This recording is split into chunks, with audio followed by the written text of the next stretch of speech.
गोदा आरतीवरून सध्या पुरोहित संघ आणि रामतीर्थ गोदावरी सेवा समिती यांच्यामध्ये वाद सुरू असतानाच आज सकाळी याच रामतीर्थ समितीच्या वतीनं गोदावरी नदीची स्वच्छता मोहीम हाती घेण्यात आली। रामकुंड, दुतोंड्या, मारुती परिसर, रामसेतू या सर्व परिसराची समितीच्या वतीनं साफसफाई करण्यात आली। यावेळी इस्कॉन तसंच आर्ट ऑफ लिव्हिंगचे साधकही उपस्थित होते। आढावा घेतलाय प्रांजल कुलकर्णी यांनी।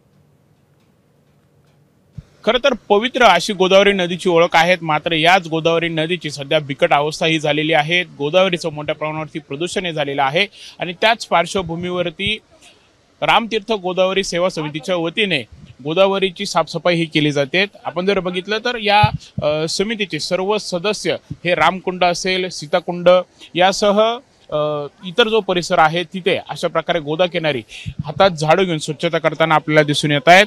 तसं बघितलं तर सध्या गोदावरी नदीची 2 आरती केली जाते, त्यामध्ये रामतीर्थ सेवा समिती यांचा देखील सहभाग आहे। पुरोहित संघ आणि सेवा समिती यांच्यामध्ये वाद आहेत आणि याच प्रकरणामुळे समिती खरं तर चर्चेत आली होती आणि आता याच समितीने हे साफसफाईचं काम जे आहे ते हाती घेतलेलं आहे।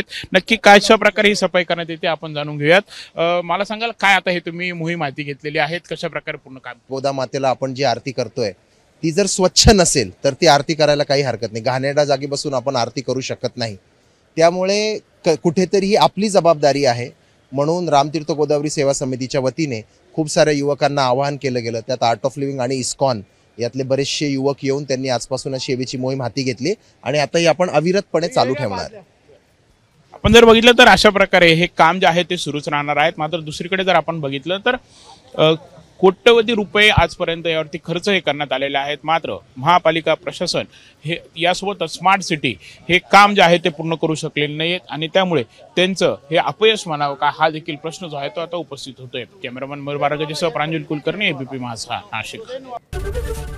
एबीपी माझा, उघडा डोळे बघा नीट।